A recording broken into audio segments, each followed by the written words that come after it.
प्यारे बच्चों, लाड बूढ़ा चैनल में आपका स्वागत है। आइए आज हम लोग चर्चा करेंगे उन क्रियाओं के बारे में जो हमारे शरीर में समन्वय एवं नियंत्रण होता है। मेरे प्यारे बच्चों, हम जिस वातावरण में रहते हैं उस वातावरण में होने वाली क्रियाओं का सीधा प्रभाव हमारे शरीर पर पड़ता है। हमारे शरीर में उपस्थित विभिन्न प्रकार के ऊतक, कोशिका आदि उन प्रभाव को उद्दीपन के रूप में ग्रहण करता है और तंत्रिका आवेग के रूप में उस अंग तक पहुंचाता है और उन प्रेरणाओं को ग्रहण करके उसके अनुसार प्रतिक्रिया करता है। ये सब क्रियाएं संपन्न होती है। हमारे शरीर में एक प्रकार का तंत्र होता है जिसे हम तंत्रिका तंत्र कहते हैं। तंत्रिका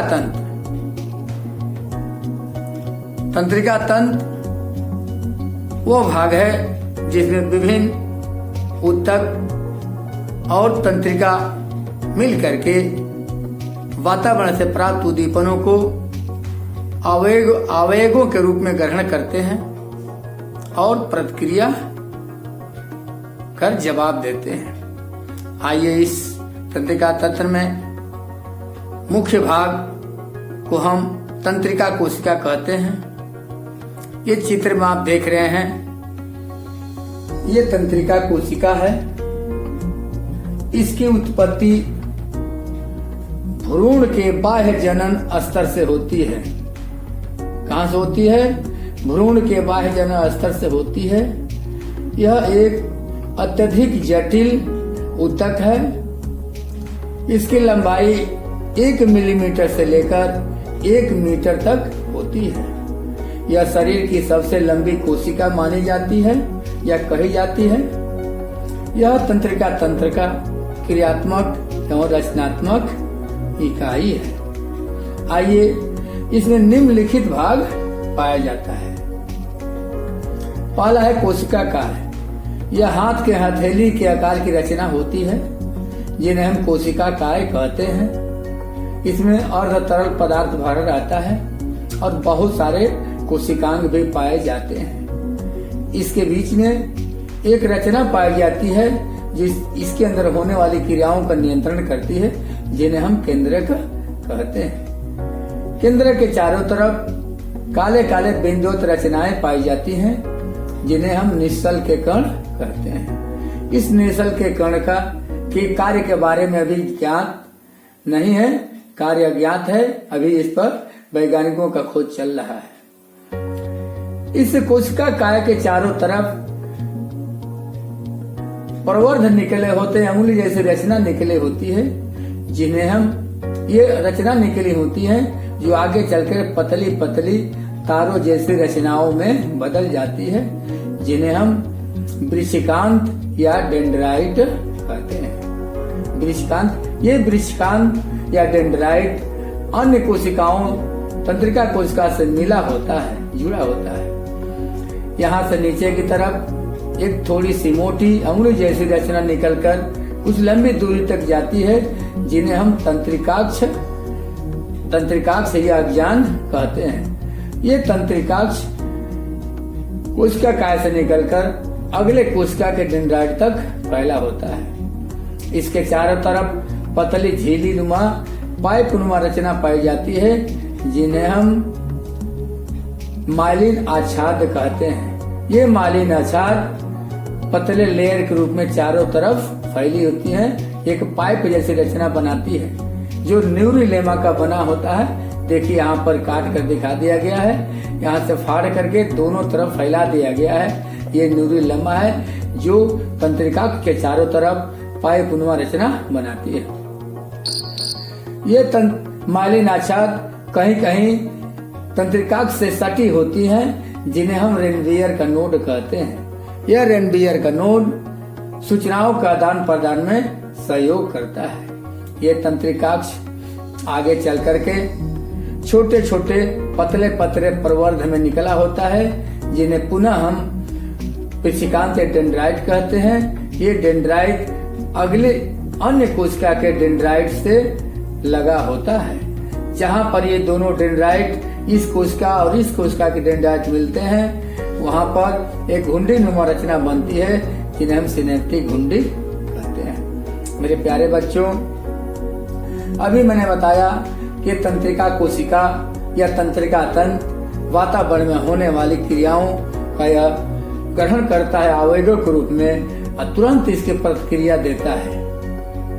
तो किस प्रकार यह हमारे मांसपेशी पर लगा होता है, ये देखिए बना दिया गया है। ये है पेशी तंत्र। पेशी तंत्र के ऊपर ये तंत्रिकाक्ष लगा हुआ है।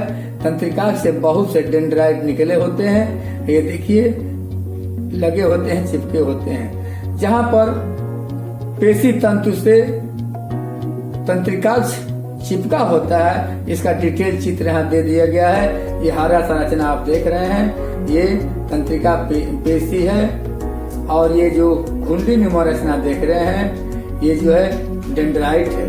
एक दूसरे से सटा हुआ आता है। इस संधि को हम तंत्रिका संधि, तंत्रिका पेशी संधि कहते हैं। यहीं से तंत्रिकाक्ष द्वारा आवेग आता है और पेशी ग्रहण करती है और पेशी उस आवेग के अंश का अनुसार प्रतिक्रिया करती है। जैसा कि मैंने अभी बताया कि आपके पीठ पर अगर एक चींटी रेंगने लगे तो आपको, आप देख नहीं रहे लेकिन तुरंत आपको पता चल जाएगा। उस जहाँ चींटी रेंग रही है वहाँ की तंत्रिकाएं अगली तंत्रिका को सूचना देती है, वो उसको अगले होती है। इस तरह से मस्तिष्क तक तत्काल सूचना पहुंचती है। मस्तिष्क तत्काल इसका आदेश दूसरी तंत्रिका को देता है, वो तीसरी चौथी तुरंत जो वहाँ पर जहाँ चींटी रेंग रही है वहाँ सूचना पहुँचती है और वहाँ की मांसपेशियां एक्शन में आती हैं या हाथ की मांसपेशियां एक्शन में आती है। तुरंत आप हाथ ऐसे करके चींटी को वहाँ से झाड़ने और हटाने का कार्य करते हैं। यानी जस्ट जैसे आवेग आया तुरंत उसका रिस्पांस हमारा शरीर करता है। जैसे मान लो आप खड़े हैं, आपके आंखों के सामने ऐसे कोई झटके से हाथ मारे, आपकी पलक झपक जाती है। ऐसे कोई चाटा मारे, आप तुरंत ऐसे हो जाते हैं। क्या है? यह तंत्रिकाओं का खेल है। तंत्रिकाओं, आइए तंत्रिका तंत्र के कुछ विशेष कार्य हैं। आप देखते हैं हमारे शरीर में ऐच्छिक और अनैच्छिक दोनों क्रियाएं होती हैं। ऐच्छिक क्रियाओं का नियंत्रण हमारा मस्तिष्क करता है। प्यारे बच्चों, अगले वीडियो में हमने पढ़ा है तंत्रिका तंत्र। तंत्रिका तंत्र के मुख्य कोशिका, तंत्रिका कोशिका के बारे में हमने विस्तृत अध्ययन किया। अब हम तंत्रिका तंत्र के कार्य के बारे में अध्ययन करेंगे। हमारे शरीर में दो प्रकार की क्रियाएं होती हैं, एक ऐच्छिक क्रिया और दूसरा अनैच्छिक क्रिया। ऐच्छिक क्रिया का नियंत्रण हमारा मस्तिष्क करता है और अनैच्छिक क्रिया का नियंत्रण हमारा मेरुरज्जु करता है। आइए तंत्रिका तंत्र जैसे संवेदांग है, आंख, नाक, कान, ये आवेगों का ग्रहण करता है और उसकी प्रतिक्रिया देता है। इसके बाद हमारे शरीर में जीभ पाई जाती है। जीभ में स्वाद कलिकाएं होती हैं। ये स्वाद कलिकाएं विभिन्न प्रकार के भोज्य पदार्थों का स्वाद ग्रहण करती हैं और मस्तिष्क तक पहुंचाती हैं। इसके बाद हमारा तंत्रिका तंत्र सोचने, समझने और तर्क करने की सामर्थ्य रखता है। यह तंत्रिका तंत्र के कारण होता है।